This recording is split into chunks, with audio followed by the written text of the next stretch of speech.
Welcome to Far From Eden. Yesterday, we read an article about why Gen Z men aren't dating. And it was relatively informative and also ignored huge reasons why Gen Z isn't dating. Gen Z men are not dating.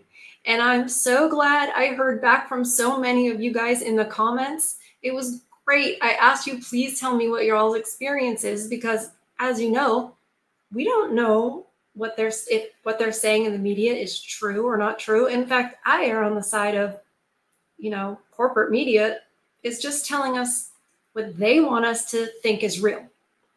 So I just kind of look at that to predict what's going to happen next, or to predict what the programming is. That's the reason I look at corporate media. But you guys got back to me and absolutely confirmed my hypothesis that it's really not that different for Gen Z as it is for Gen X and millennials. They see that women don't really want them. They're not interested in average men. Their standards are so high. And, that's the reality. And of course, and the article that we read yesterday was written by a man. So in some ways it was better, but it just was like, did he not know? Or is he, like a shill? We don't know. We don't know, but we know what's real. So I thought, okay, let's see if there's an article of the same ilk. Is that the right word? You guys will tell me. Let's see if there's an article that's similar, that's very recent, that is in the same vein, that maybe has some truth to it. So I did a bit of digging, but I found one. And it is written by a gentleman of the name, Ethan Eros. I doubt Eros is his real last name. He fancies himself a bit of an advisor to men, especially on, how to go about participating in the dating culture. I'm paraphrasing what I saw of him, because he does have a Twitter page and he has a Substack. So I want to say that. So giving him, some advertisement or what have you. If you guys like what you read here, or what you hear here, and if you want to know more from Ethan, he is from Australia also. I was trying to get a good photo, like trying to look at the photo, because you guys know I like to see what generation people are from, because when you're evaluating the source, it matters, because you go, well, what was their upbringing? We all have like almost different realities based on our generation in which we were raised. It's interesting how we literally almost have a different reality. It's constructed in our minds. So I couldn't tell. He didn't seem like a Gen Z. I don't think he was in his 20s, but I was like, millennial, Gen X, I'm not sure. But maybe reading his article will clue us in a little bit of his point of view. I've scanned it a bit just to make sure this is, got some real truth in it. And then we can see where we think some truth needs to be added, or maybe there's going to be something that I'm going to learn. And I hope that I do learn. Either way, I know I'll learn from the comments after the video that you guys leave, which is great. All right, so this was printed in Medium, which is online type magazine. And I guess he's a frequent writer for Medium, as well as having Twitter and his Substack. It is entitled, "More Men Are Choosing to Remain Single for Life More Than Ever." Okay, they use more twice, and we'll just keep going. Make me a sandwich. This crude phrase is synonymous with the sexist and misogynistic notion that women belong in the kitchen. Right away, I have a disagreement because it's fine to belong in the kitchen. That's where the yummy food gets made, and that's where the family gathers. And so, but that phrase, make me a sandwich, has become, synonymous with those things, even if I don't associate it with that, and neither do you. Thanks to the first and second wave of feminism movements, women now have more equal rights than ever. But there's still a lot that needs to be done in terms of women in leadership positions, equal pay, and domestic violence. My history teacher was a short-haired, skinny woman. She often wore short-sleeved tops and proudly showed off her long armpit hair. Yuck. Indeed, yuck. They like to rebel. That's why they do those things. That's why they shock and do things that are, against the rules and push boundaries and, do the bleep testing. It's just to rebel. And actually, and what is it? It gets more attention at the end of the day. It gets more attention. Already, and I understand, I know, I said we need to find one with more truth in it. And right away, we're kind of kicking it off with, thank goodness for first and second wave feminists, because look at all the great things like equal rights. And I'm like, I don't agree with that. I think that first wave, second wave, third wave, whatever, it's one tsunami, and I don't agree with it from the inception. I have lots of my older videos talking about that. So if you're new here and you're like, oh my goodness gracious, tell me what you think of feminism. Oh my goodness, it's all there. And it says it's still a lot that needs to be done in terms of leadership positions. It's called earn it. If you want a position, be competent and earn it. Equal pay, already there. It's already there. We do get equal pay. We just don't work as hard or as long or in the jobs that pay higher. And domestic violence. I don't think that DV is good at all. Obviously, it's terrible, but it definitely is going both ways. So women dish it out just as much as men do, maybe more. So I'm just gonna say all that right after his first paragraph. Oh, apparently unshaven armpits are about women's liberation and not being held to traditional beauty standards, yada, yada, yada. This was my first encounter with a radical feminist. Unfortunately, every other radical feminist I've met since then has been a man-hating weirdo. The nuclear family, oh, this is a quotation. The nuclear family must be destroyed. Whatever its ultimate meaning, the breakup of families is now an objectively revolutionary process. Robin Morgan. Robin Morgan is, I believe, 83 years old now. She was a pioneering feminist.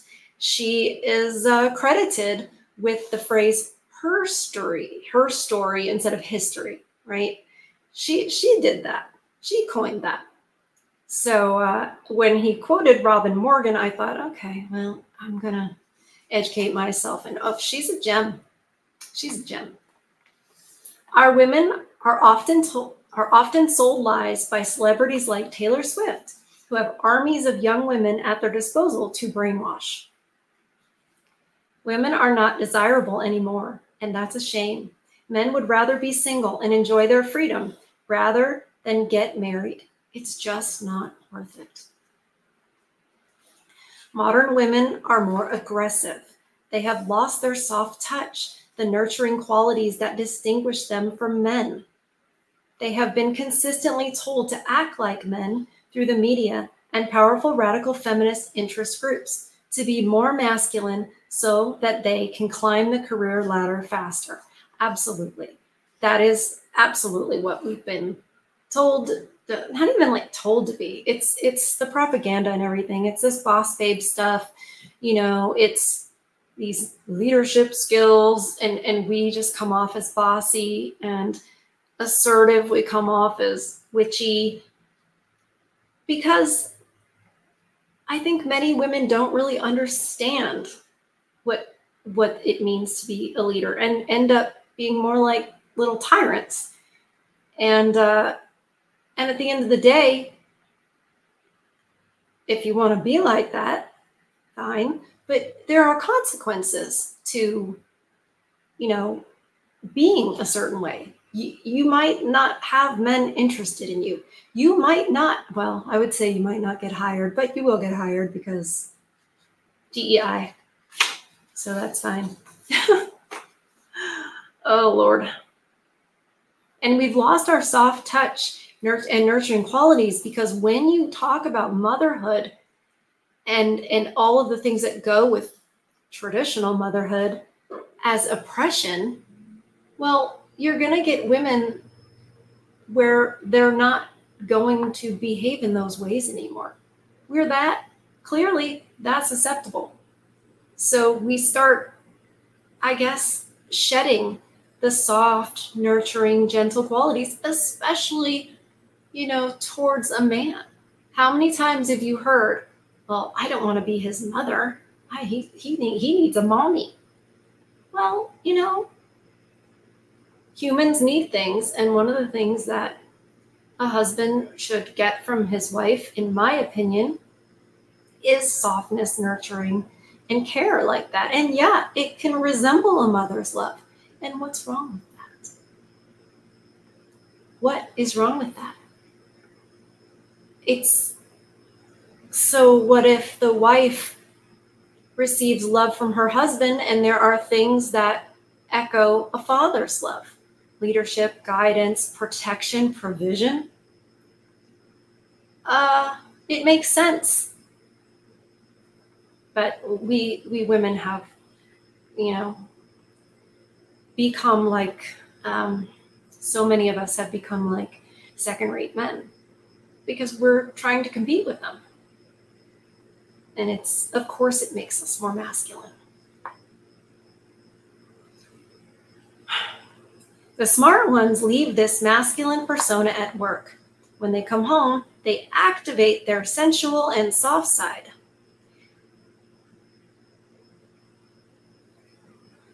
I don't know if you can really do that. I think there are women that have found a way to kind of do that.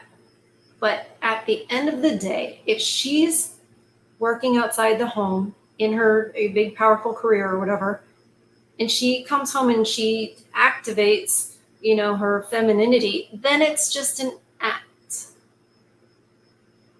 Unless the being tough at work thing is just an act. One of them is an act because you don't just activate your femininity. It's who you are. It's a point of, I was going to say it's a point of view. It's an attitude. It's a belief system. It's a value system. So if she's doing that, where she's, you know, boss babe at work, but at home she's soft and feminine, I think that'll work as long as you don't do anything that she disagrees with too much. And I think it's as long as you're like following the rules and, you know, in her good favor. Because I think when it's just like, well, no, I'm going to be feminine. No, you either are or you're not. So be careful of that. If you're out there and you still think you want a relationship, which I advise against because it's dangerous out there for men, definitely don't think that it's just something you can turn on and off. It has to be who she is. And it's never going to, like, you're not going to turn her into that, if you know what I mean. Oh, golly. Women are being influenced to be the opposite of what men want. indeed. Too often, even the smartest, most independent women strangely believe that if they try and exert enough control and dominance over a man, they will eventually get with the program. Oh my gosh, every time.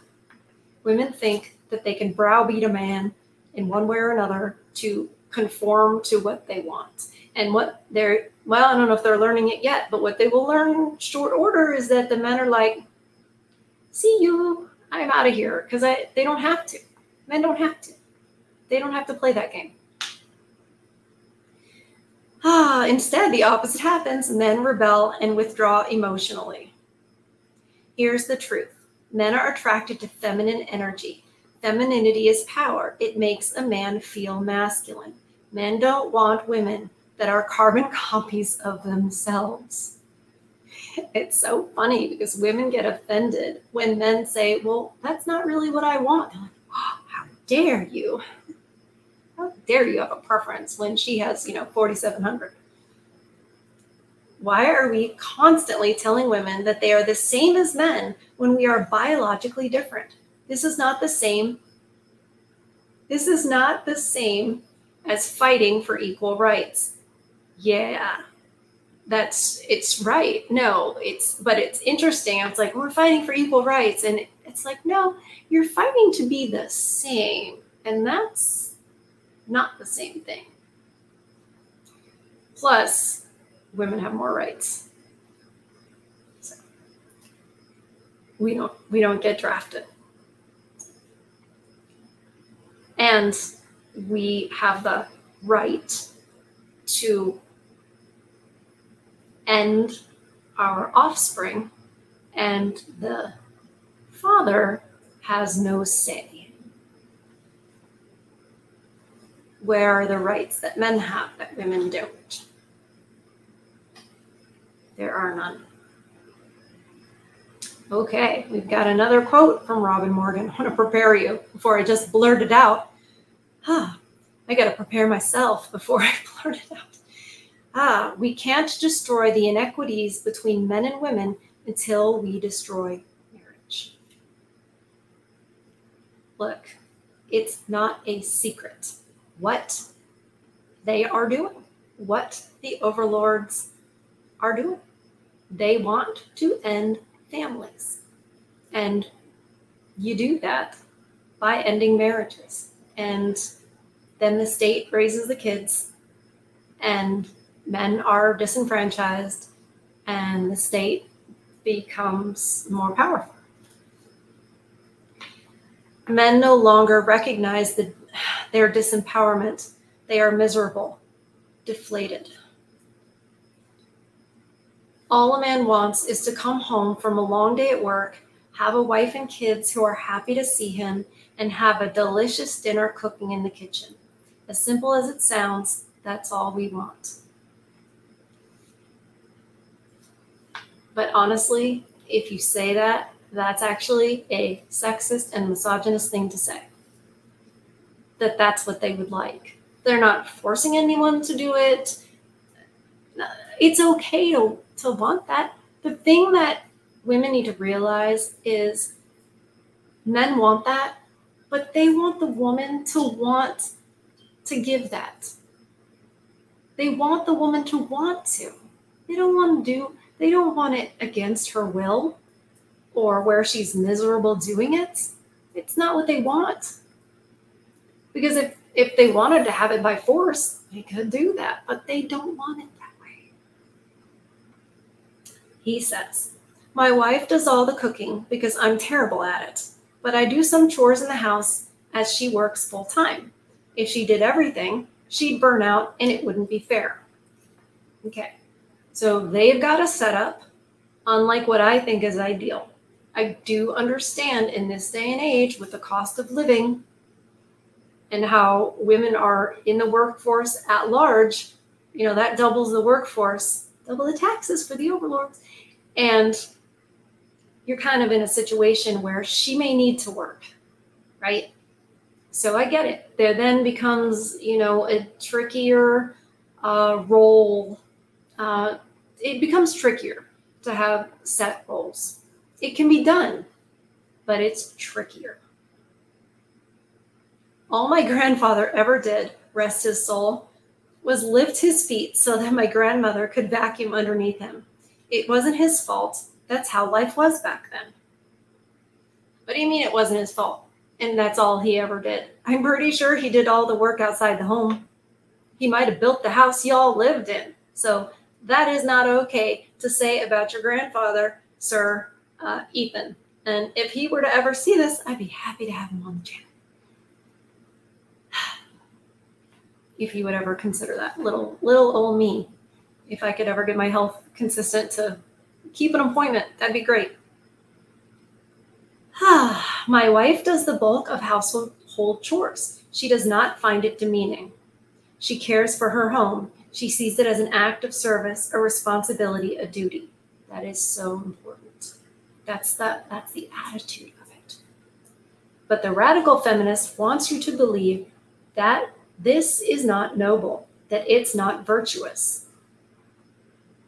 I have taken on more childcare duties than the average man, 50 plus years ago.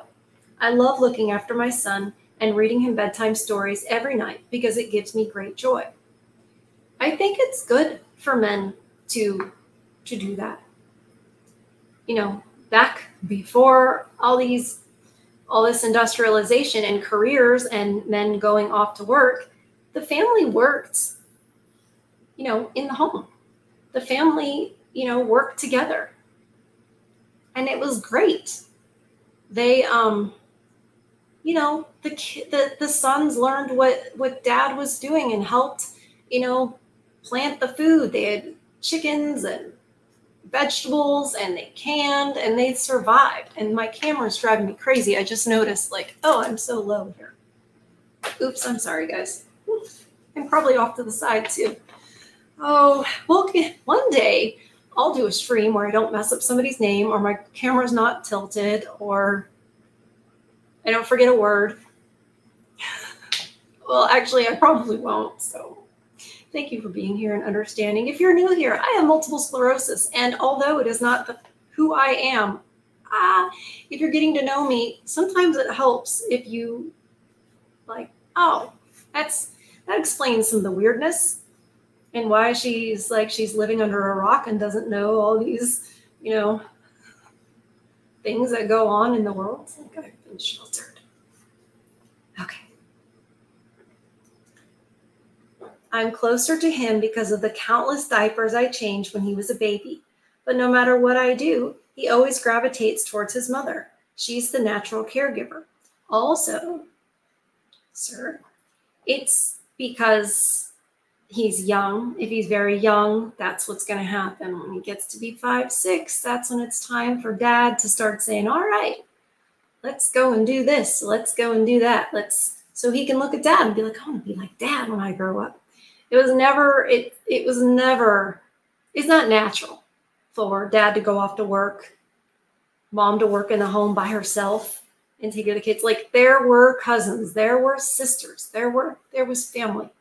This is not an organic reality, the way everything's organized now. It's organized this way for the state to benefit. The radical feminists have convinced many women that if a man can't cook, clean, take care of the kids, or perform any housemaking duties, I don't know if that must be Australian lingo, housemaking duties, okay, then he is undateable. It's a red flag. Yeah, I think that a lot of women do think that. Actually, I don't even know that they're thinking about it. I think that they would just be indignant to find out that, oh,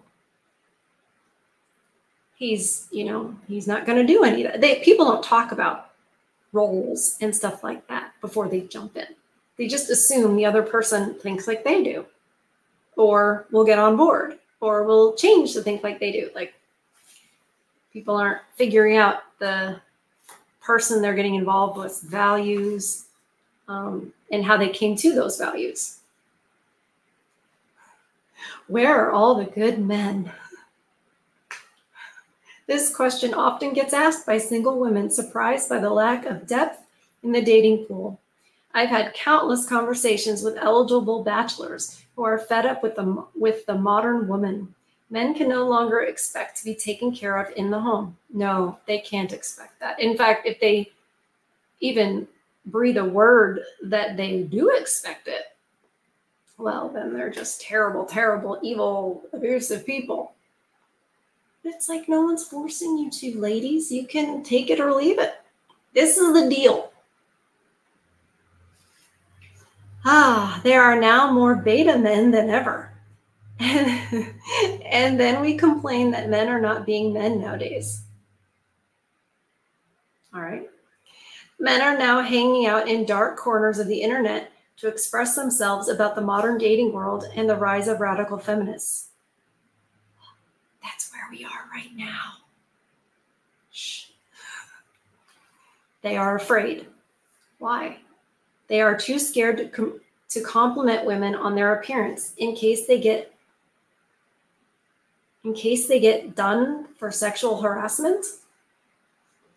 I guess that's another Aussieism way to say it.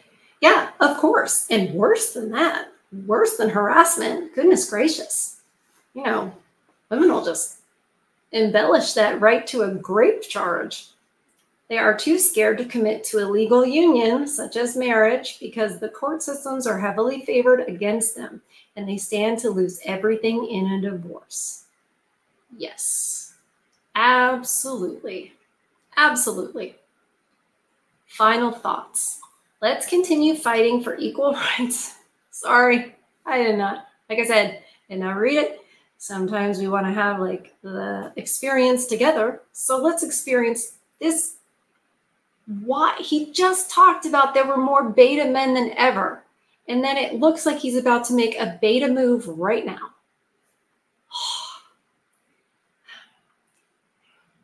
Let's continue fighting for equal rights for women.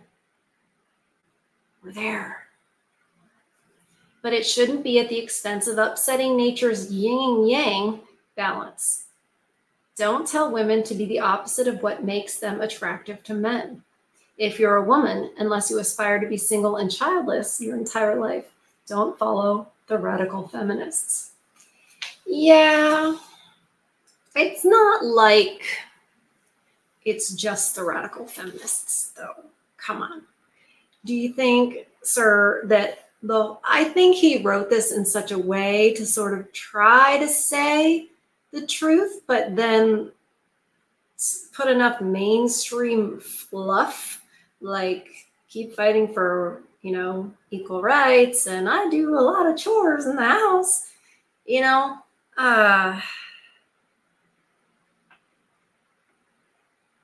but there's some really good truth in here that it's true. If you're a woman, unless you aspire to be single and childless your entire life, don't follow the radical feminists. It's true. Don't follow feminists at all. Because it's not, I'm talking with my hands and the camera is, if I start adjusting the camera will probably fall off the tripod, so I'm just not touching it. Don't follow, you know, women need to not be feminists at all if you really want a good man. And I think it's interesting where we are. We're at this precipice where it's becoming more and more and more known in the mainstream, more talked about, that men don't want a masculine woman, that men don't want to have to compete, that men can do all the things for themselves. And they don't want to be taken to court and have everything taken from them, so they don't want to play anymore. And it's fair. They don't have to. Nobody, you know. But so now we've got a bunch of women that are going to be like, why doesn't anyone want to marry me? Why can't I find a good man to marry? Where are all the good men? Well, you're not offering anything that interests them. So at what point do the women go, oh, if we want men, we'll have to be different? And there's so many women that have lived a certain way for so long and maybe racked up the body counts, or, you know, just become so hardened by life, by trying to compete as a man, that it's almost like you can't undo it. But I'm still hopeful that some of these younger, you know, younger Gen Zs and older Gen Alphas are gonna take note and make different life decisions that make them, you know, into the type of wife that the men actually want. And the reason I want that is because it's better for everybody. But I don't want people to be forced into it either. I don't want laws to dictate all of that. That takes away what it is. So I think this guy got a little closer to the real reasons, but once again, not quite all the way there with the truth about more women than just radical feminists.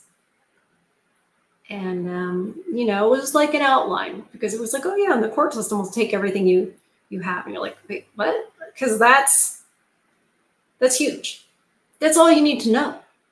Do you need to know anything more than, hey, you could lose those children and you can lose everything you worked for and have your heart broken in the process? It does not sound like something you want to sign up for. So, cheers to you, Ethan Eros of Australia. That was good. We need more voices going this direction, speaking truth, and getting that out there. So thank you guys for discussing this with me. And I'm looking, you know, I'm always looking for, oh, I forgot to tell you when this was written, because I said, you know, something fairly recent. It was written this was posted in March 11th of 2024 in Medium. And I like to get things that are sort of recent, because then it's kind of like, well, are they getting it yet? Is the mainstream getting it yet? Or are they still clueless of why there are no marriages? And like there's marriages on the decline and divorces are out of control. And like, are they still like, we don't know, you know? Or is the message getting out there? Because the more it gets out there, the more women can know, hey, that's not what men are looking for. And the quicker they can change what they're doing. Because women will. I commented this back to somebody either this morning or yesterday, and I said, women will, or maybe it was in the live chat, women will do what they're rewarded for. And when they stop being rewarded for something, they'll change. They will. So I think MGTOW is the answer for a couple of reasons. These are the reasons MGTOW is the way. Number one, keeps men safe. End of story. Like, it's so simple, right? If you don't go into a relationship, then you can't get taken for everything, and that just can't happen. So MGTOW monk is the way. But also, it's like going on strike. So it has a second possible benefit. So you've said, we're not gonna patronize this store anymore until you change what you're doing. So they just need to notice so that then they can change what they're doing. Because if business is men wanting to get married, business is not going good, ladies. You got to change it up. You got to change your product, not just the marketing of the product. Change the product if you want to get married. Because guess what? Men get to have a say. They get to have a say. Love you guys. I hope you've done something today that's fed your soul and brought you peace. And I will see you guys on the next one. Probably will be a fairy tale. I think we're due. I try to do one every weekend, so that's what I'm hoping for tomorrow. So anyway, take care, and I'll see you on the next one. Love ya.